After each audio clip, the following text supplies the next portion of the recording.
Parte 2, capítulo 51. Do progresso do governo de Sancho Panza com outros sucessos igualmente bons. Amanheceu o dia que se seguia à noite da ronda do governador, a qual o mestre-sala passou sem dormir, com o pensamento ocupado no rosto, brio e beleza da donzela disfarçada. O restante dessa noite ocupou o mordomo em escrever a seus amos o que Sancho Panza dizia e fazia, tão admirado de seus feitos quanto de seus ditos, porque se mesclavam em suas palavras e ações assomos, ora sábios, ora tolos. Levantou-se por fim o senhor governador e, por ordem do doutor Pedro Récio, serviram-lhe para quebrar o jejum um pouco de fruta com conserva e 4 goles de água fria, coisa que Sancho trocaria por um pedaço de pão e um cacho de uvas.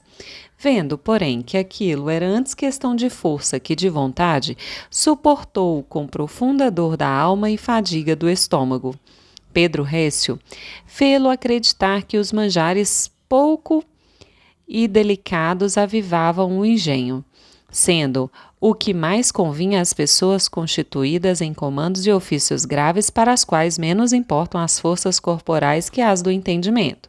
Com tais sofismas, Sancho padecia fome, e tanta que em seu íntimo maldizia o governo, e mesmo quem lhe o havia dado, com sua fome e sua conserva, porém, pôs-se a julgar naquele dia, e a primeira coisa que se lhe ofereceu foi uma pergunta que um forasteiro lhe fez, estando presente a tudo o mordomo e os demais acólitos. E foi a seguinte: Sancho, um caudaloso rio dividia 2 terrenos de um mesmo dono. E fique vossa mercê atento, porque o caso é de importância e algo difícil. Digo, pois, que sobre esse rio havia uma ponte, e no fim dela uma forca, e uma espécie de casa de audiência, na qual, de ordinário, havia 4 juízes, que julgavam, segundo a lei estabelecida pelo dono do rio, da ponte e dos terrenos, e que era: se alguém passar por essa ponte de uma parte para outra, devo primeiro jurar aonde vai e com que finalidade. Se jurar verdade, deixe-no passar. Se disser mentira, morra por isso enforcado na forca que ali está, sem remissão alguma. Sabida esta lei e a sua rigorosa condição, passavam muitos e logo no que juravam viam-se que diziam a verdade, e os juízes os deixavam passar livremente. Sucedeu, pois, que, tomando juramento a um homem, jurou ele dizendo que ia apenas para morrer naquela forca que ali estava, e não para outra coisa. Observaram o juiz o juramento e disseram: se deixamos esse homem passar livremente, mentiu em seu juramento. E, de acordo com a lei, deve morrer. Se o enforcarmos, ele jurou que ia morrer naquela forca e, tendo jurado verdade, pela mesma lei deve ser livre. Pergunta-se a vossa mercê, senhor governador, que farão os juízes com tal homem? Pois até agora estão em dúvida e em suspenso. E tendo tido notícia do agudo e elevado discernimento de vossa mercê, enviaram-me aqui para suplicar-lhe, da parte dele, seu parecer sobre tão duvidoso e intrincado caso. Sancho então respondeu: por certo, esses senhores juízes que a mim vos enviam deveriam ter evitado fazê-lo, porque sou homem que mais tenho de ignorante que de agudo. Apesar de tudo, repete-me outra vez o negócio de modo que o entenda. Talvez pudesse ser que acertasse no alvo. Voltou o interpelante a repetir o que antes contara, e Sancho disse: a meu ver, em 2 palavras resumirei eu este negócio, e é assim: o tal homem jura que vai morrer na forca. Se morrer nela, jurou verdade, e pela lei estabelecida, merecia ser livre para passar a ponte. Se não o enforcam, jurou mentira, e pela mesma lei merece ser enforcado. É assim mesmo como diz o senhor governador, disse o mensageiro. Quanto à inteireza e entendimento do caso, nada mais há que esclarecer ou perguntar. Digo, pois agora, replicou Sancho, que deste homem deixem passar aquela parte que jurou verdade e enforquem a que disse a mentira. Dessa maneira, cumprir-se-á ao pé da letra a condição para a passagem. Ora, senhor governador, replicou o interpelante, será então necessário que se divida o tal homem em 2 partes, a mentirosa e a verdadeira? E, se divide, por força há de morrer. Assim, não se consegue coisa alguma do que a lei pede, e é de necessidade expressa que ela seja cumprida. Vinde cá, senhor bom homem, replicou Sancho. Esse passageiro de que falais, ou eu sou muito estúpido, ou ele tem a mesma razão, tanto para morrer, quanto para viver e passar a ponte. Porque, se a verdade o salva, igualmente a mentira o condena. Sendo isso assim, como é, sou de parecer que digais a esses senhores que a mim vos enviaram que, estando equilibradas as razões tanto para condená-lo como para absolvê-lo, deixem-no passar livremente. Pois sempre é mais louvado fazer o bem do que o mal. Isso daria eu firmado por meu nome se soubesse assinar. E, neste caso, não estou falando por minha conta, mas porque me veio à memória um preceito, entre outros muitos que me deu meu amo Dom Quixote, uma noite antes que eu viesse a ser governador desta ínsula. Foi que, quando a justiça estivesse em dúvida, me inclinasse para o lado da misericórdia. Quis Deus que agora me lembrasse disso, pois tal preceito se encaixa como que sob medida neste caso. Assim é, respondeu o mordomo, e tenho para mim que nem o próprio Licurgo, legislador dos lacedemônios, poderia proferir melhor sentença do que essa do que o senhor governador, como a seu bel prazer. É o que peço e quero jogo limpo, disse Sancho. Dei-me de comer e podem chover casos e dúvidas sobre mim que hei de desfazê-las no ar. Cumpriu a palavra o mordomo, parecendo-lhe ser falta de consciência matar de fome tão judicioso governador, tanto mais que pensava em dar cabo de seu governo naquela mesma noite, pregando-lhe a última peça de que fora encarregado. Sucedeu, pois, que, tendo Sancho comido naquele dia contra as regras e aforismos do doutor Botafora, ao tirar-se da mesa entrou um correio com uma carta de Dom Quixote para o governador. Ordenou ele que o secretário a lesse primeiro para si e que, se não visse nela qualquer coisa que exigisse sigilo, a lesse em voz alta. Fê-lo assim o secretário e, depois de ter lido em silêncio, disse: Bem se pode ler em voz alta, pois o que o senhor Dom Quixote escreve a vossa mercê merece ser impresso e gravado com letras de ouro. E é o seguinte: Carta de Dom Quixote de la Mancha a Sancho Panza, governador da ínsula Baratária. Quando esperava ouvir novas de teus descuidos e impertinências, Sancho amigo, ouvi as de tuas judiciosas decisões, e por isso dei graças particulares ao céu, que do estrume sabe elevar os pobres e dos tolos fazer sábios. Dizem-me que governas como homem, mas que, como homem, ages como animal. Tal a humildade com que te tratas. Quero que saibas, Sancho, que muitas vezes convém e é necessário, pela autoridade do ofício, ir-se contra a humildade do coração, porque o bom adorno da pessoa posta em graves cargos há de ser conforme ao que eles pedem, e não na medida daquilo a que a inclina sua humilde condição. Veste-te bem, que um pau enfeitado não parece um pau. Não digo que tragas ornatos e galas, nem que, sendo juiz, trajes fardas militares, mas que te adornes com o hábito que teu ofício requer, contanto que seja limpo e bem composto.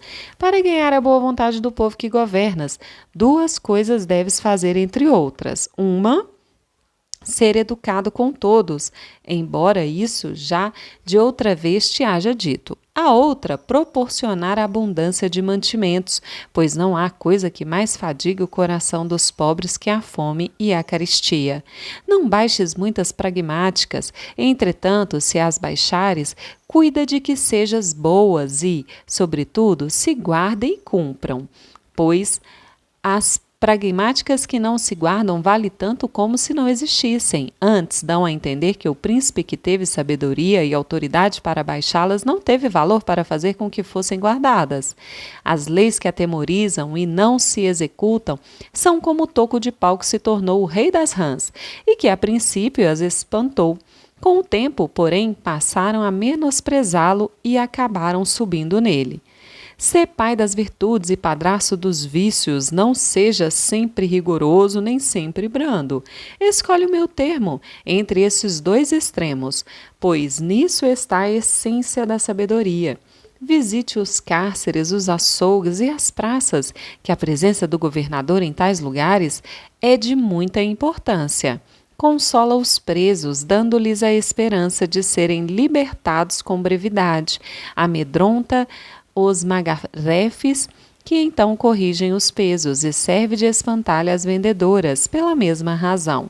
Não te mostres, ainda que porventura o sejas, o que não acredito, cobiçoso, mulherengo nem glutão, porque, conhecendo o povo e os que tratam contigo, tua inclinação favorita, por aí te abrirão fogo até derribar-te nas profundezas da perdição.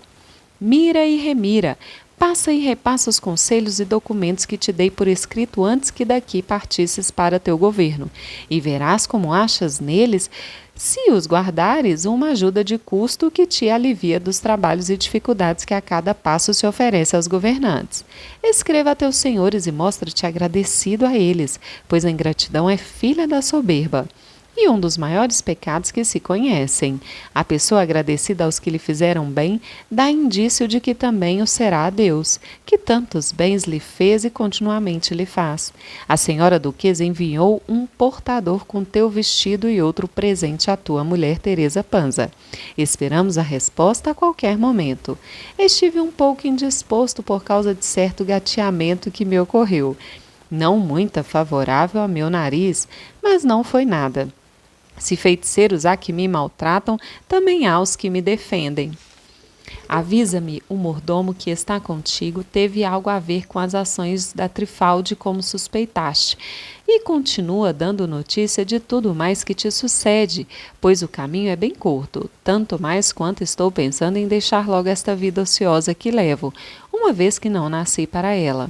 Ofereceu-se-me um negócio que, creio, irá deixar-me em desgraça com estes senhores. Contudo, embora isso muito me aflija, na realidade não me aflige coisa alguma, pois, afinal de contas, tenho antes de cumprir com a minha profissão, que, com o gosto deles, de conformidade com o que se soe dizer, amicos platos sed images amica veritas.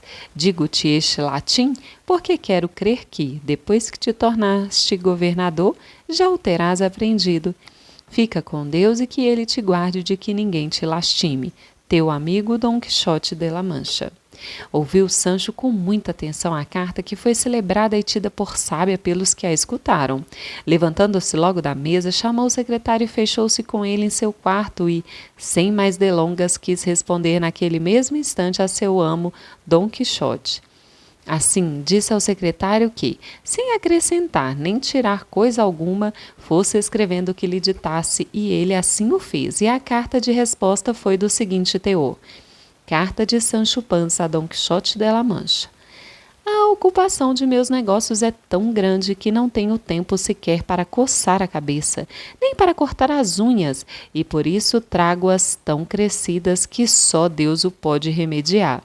Digo isso, Senhor meu, de minha alma, para que vossa mercê não se espante de até agora não lhe haver dado notícia de meu bom ou mau andar neste governo, no qual tenho mais fome do que quando andávamos os dois por selvas e despovoados. Escreveu-me outro dia o duque meu senhor, dando-me aviso de que haviam entrado nessa ínsula certos espias para matar-me. Até agora não descobri outro, exceto um certo doutor que se encontra neste lugar, assalariado para matar todos os governadores que para aqui vierem. Chama-se de doutor Pedro Récio e é natural de Tirteafuera.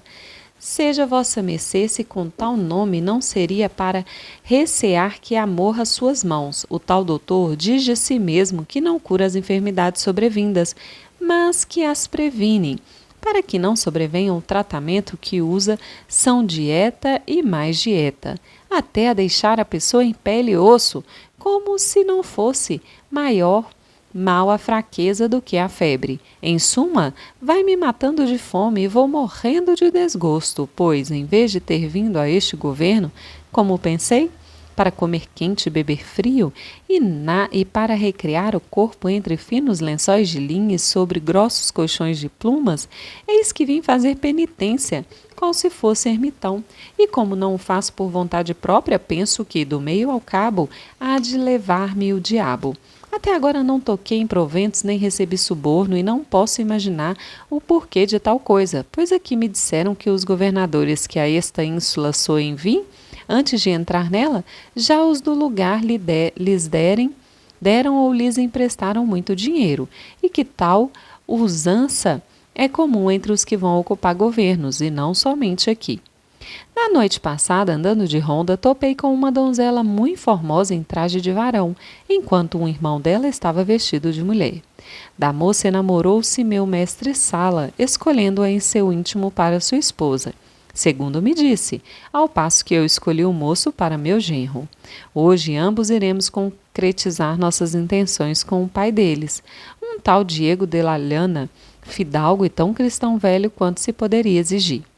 Tenho visitado as praças como vossa mercê me aconselha, e ontem encontrei uma tendeira que vendia avelãs novas. Verifiquei que havia misturado uma fanega de avelãs novas e outra de velhas, xoxas e pobres.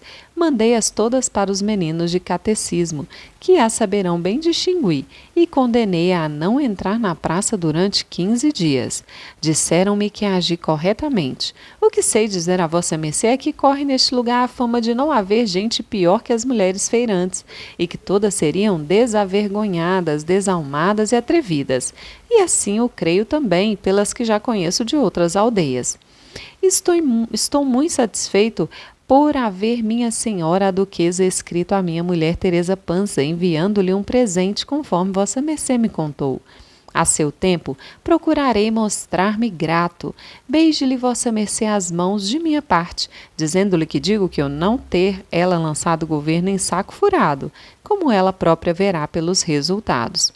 Não gostaria de que vossa mercê tivesse disputas desgostosas com esses meus senhores, porque se vossa mercê se defronta com eles, claro está que isso redundará em meu prejuízo. E não ficará bem que, aconselhando-me a ser agradecido, não seja vossa mercê com quem tantas vezes lhe tem feito, e com tanto regalo o tem tratado em seu castelo. Aquilo do gateamento não entendi, mas imagino que deve ser alguma das malfeitorias com que vossa mercê costumam praticar os malignos feiticeiros. Saberei de tudo quando nos virmos. Quisera enviar a vossa mercê alguma coisa, mas não sei o que poderia ser. Salvo uns canudos de seringa para encher bexigas, que se fazem nessa ínsula, e são muito curiosos. Se me durar o ofício, buscarei o que enviar. Bom ou mal que seja. Se minha mulher Teresa Panza me escrever, pague vossa mercê a ponte e envie-me a carta, que tenho enorme desejo de saber do estado de minha casa, de minha mulher e de meus filhos. Com isto, Deus livre vossa mercê de mal intencionados feiticeiros, e a mim me tire bem em paz deste governo, do que duvido, pois acho que o perderei juntamente com a vida, dado o modo como me trata o doutor Pedro Récio. Criado de vossa mercê, Sancho Panza, o governador. Fechou o secretário a carta e despachou logo o correio, juntando-se os budadores de Sancho, combinaram entre si como despachá-lo do governo. Aquela tarde, passou a Sancho a fazer algumas ordenações tocantes ao bom governo de que ele imaginava ser uma ínsula. Ordenou que não houvesse vendedores a retalho das munições de boca da República, que nela pudesse entrar vinho da origem que se quisesse, desde que se declarasse sua procedência, para pôr-lhe o preço segundo sua estimação, qualidade e fama. E quem o aguasse ou mudasse o nome perderia por isso a vida. Moderou o preço de todos os calçados, principalmente dos sapatos, por lhe parecer que estavam exorbitantes. Regulou o salário dos criados, que caminhava a rédeas soltas pelos caminhos do interesse. Impôs gravíssimas penas aos que cantassem cantigas lascivas e decompostas, fosse de noite, fosse de dia. Ordenou que nenhum cego cantasse milagres em coplas, se não trouxesse testemunho autêntico de serem verdadeiros, por lhe parecer que a maior parte dos que os cegos cantam são inventados, em detrimento dos verdadeiros.